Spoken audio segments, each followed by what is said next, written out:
ஏன் அப்படி உட்காந்துருக்காங்க தெரியுங்களா? அவங்க 2 பேர் வெளியே இருக்காங்க. வெளியே போய் ஆகணும்னு உட்காந்துருக்காங்க. முத்தம் இருக்கிறான். சோஃபாவில் படுத்துக்கிட்டா விரிஞ்சுங்க அம்மாமணி. முத்தம் இருக்கிறதுனால இங்கே 2 பேரும் உட்காந்துருக்காங்க.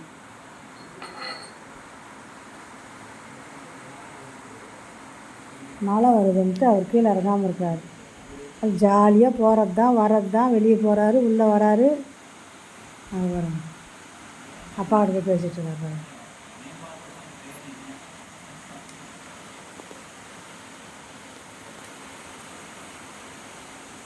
சோபாவில் ஏறிக்குமா முத்து? சோபாவில் ஏறிக்கோ. சோபாவில் ஏறு.